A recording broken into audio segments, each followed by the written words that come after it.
Buenas tardes. Estamos dando un curso de dirección científica con algunos camaradas y nos pidieron subir un pequeño tema sobre liderazgo, sobre las visiones, las concepciones que se tienen sobre el liderazgo.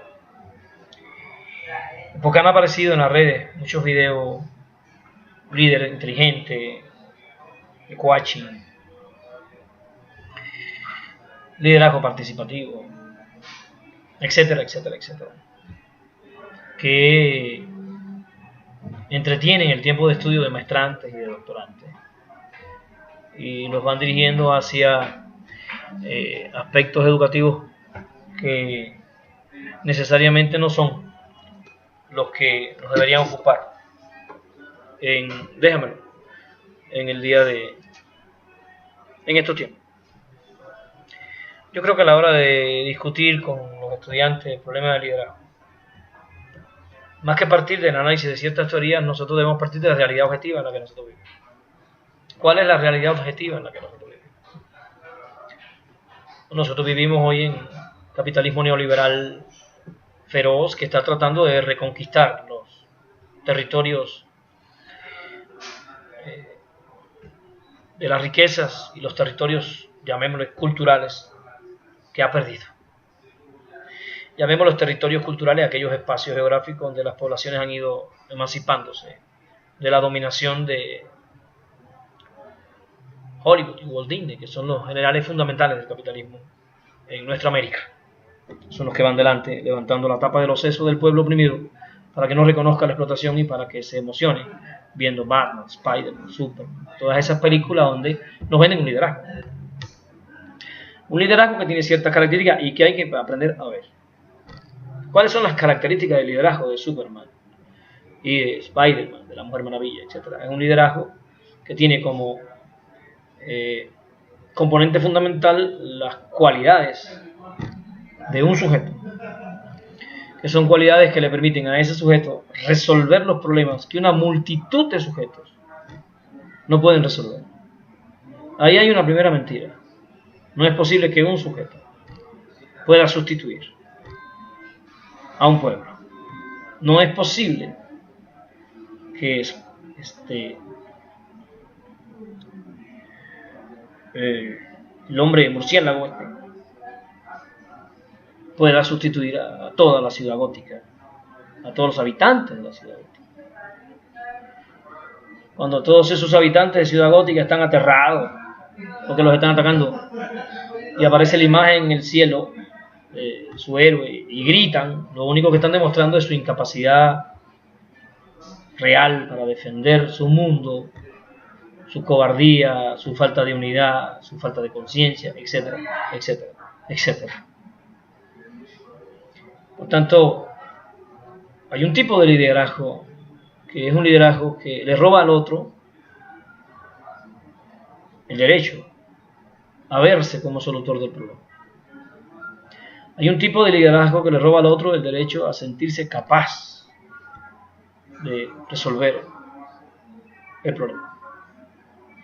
Nosotros, en esta pequeña exposición, nos vamos a distanciar de todas las formas de liderazgo que se trabajan y vamos a tratar de acercarnos a lo que nosotros llamaríamos un liderazgo emancipador. ¿Qué es un liderazgo para nosotros emancipador? Tiene ciertas características. Primero, el líder emancipador, su primer rasgo es que comprende el momento histórico. Comprende el momento histórico en el que vive ese pueblo. Y es capaz de ubicar, a partir de esa comprensión del momento histórico, quién es su enemigo real. Ahí podemos tener a Guaidó y a Maduro. Guaidó no reconoce su enemigo real. Guaidó cree que su enemigo es Maduro. Pero si vemos la historia de este continente, que tiene 33 países y 80 bases militares norteamericanas, y esos 33 países no tienen ninguna base de ellos en Estados Unidos. Fíjense qué interesante. Si vemos la historia de este continente y vemos que en los últimos 100 años han intervenido en estas repúblicas bananeras más de 200 veces, reconocemos al verdadero enemigo. Estados Unidos invade a Cuba, Panamá, Granada, etcétera, etcétera, etcétera. Granada no invadió a Estados Unidos. Cuba no invadió a Estados Unidos. Panamá no invadió a Estados Unidos. Fue Estados Unidos el que nos invadió a nosotros. Pero Guaidó no se da cuenta. Y le pide incluso a Estados Unidos que intervenga. Entonces decimos que Guaidó no es un líder emancipador porque no reconoce, no es capaz de comprender su momento histórico y no reconoce a su enemigo. Guaidó está luchando por sus intereses personales. No está luchando por los intereses del pueblo de Venezuela. El segundo elemento del liderazgo emancipador es que el líder emancipador no se dedica a otra cosa que a empoderar al pueblo oprimido. El líder emancipador entonces le da escuela, le da cultura, le da conocimiento, organiza, está dentro de la organización, produciendo. Tomando Cuba como ejemplo, lo primero que hace la revolución cubana en el poder es entonces una campaña de alfabetización. Porque el líder emancipador, que fue Fidel Castro, comprende que un pueblo que no lee, que no conoce, es un pueblo manipulable, manipulado. Y un ejemplo es la operación Peter Pan, donde los Estados Unidos lanzaron la campaña junto a la Iglesia Católica de que la revolución cubana se iba a comer a sus hijos, los iban a mandar para Rusia, los iban a hacer conserva, les iban a quitar la patria para todo esto. Y hubo mucha gente que se asustó, y mandó sus hijos solitos para Estados Unidos y nunca más volvieron a ver a sus hijos. Busca esa información, es triste. Y muchas de esas familias que mandaron a sus hijos para Estados Unidos no eran gente mala, era gente que amaba a sus hijos, pero agarraron miedo con aquella propaganda, se dejaron confundir. Podríamos decir que el pueblo cubano no tenía la conciencia histórica suficiente para comprender. Se hace una campaña de alfabetización, después una campaña por el sexto grado, después una campaña por la secundaria básica. Entonces el pueblo empieza a leer, a desarrollar conciencia, y ese líder empieza a ser cada vez menos necesario. Ese líder que generalmente es un grupo, no una persona. Aunque en Cuba se identificaba la figura de Fidel Castro, no es así. Entonces cuando ese pueblo ya se llena de cultura y de conocimiento, entonces ese pueblo se hace responsable de su historia. Un ejemplo, las últimas elecciones en Cuba, apenas hace unos meses, se presentan a elecciones más del 90% de todo el padrón electoral. En su vida, Estados Unidos ha visto algo así.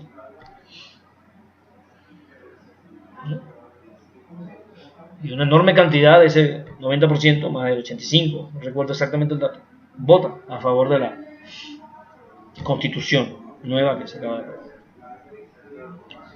Eso no se da porque es un pueblo zombie, hipnotizado, obligado por las bayonetas. Eso se da porque es un pueblo que ya tiene cultura, conocimiento, valores, y es capaz de participar. A nosotros siempre nos ha parecido aberrante el hecho de que empresas como Sam's, como Walmart, establecen liderazgos, incluso de cursos de coaching para que sus gerentes impliquen a los trabajadores en la productividad. Aumenta la productividad de la empresa y el trabajador está feliz. Incluso hacen unos murales, trabajador del mes. Ese mes él hizo al dueño de la empresa mucho más rico. No mejoraron sus condiciones de vida y de alienación, pero ahora él empieza a disfrutar la explotación. Imagínense que estamos frente a una situación tan drástica como esta, ¿no? El que te explota te da un curso para que tú disfrutes la explotación. Entonces por ahí andan cursos que lo que generan es falta de conciencia histórica. Entonces dije dos cosas. Primero, el liderazgo emancipador comprende el momento histórico. En segundo lugar, ubica el enemigo histórico. Esto lo podemos encontrar en Bolívar, esto lo podemos encontrar en Sucre, esto lo vamos a ver repetido en José Martí, ¿no?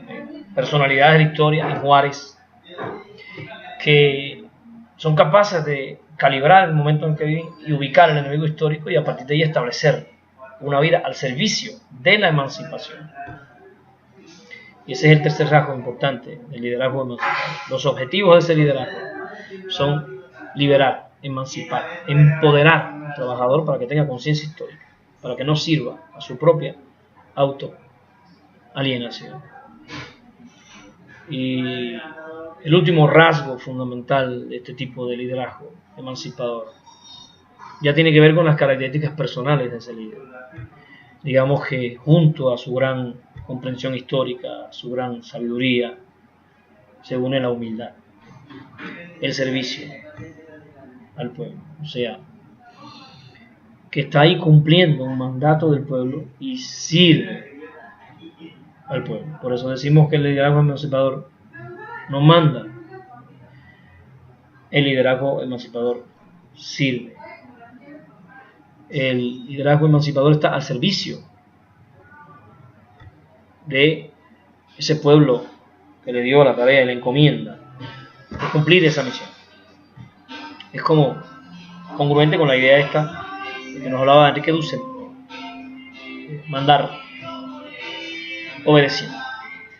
Bueno, aquí hemos dado algunos elementos, muy poco, porque el video es pequeño, para comenzar ya a debatir, que los estudiantes puedan entonces, con estos elementos que he dado, ir a los textos y entonces comparar esos liderazgos que nos están proponiendo, esas cualidades del líder que nos están proponiendo, nos emancipan, nos dan conciencia histórica, ubican al enemigo, definen lo que hay que hacer en la historia para liberarnos, o nos están dando una droga psicológica para que no reconozcamos la explotación y para que seamos esclavos voluntarios y además felices. Les damos las gracias por seguir nuestro canal, les damos las gracias por confiar en nosotros. Nos vamos y nos vemos. Muchas gracias.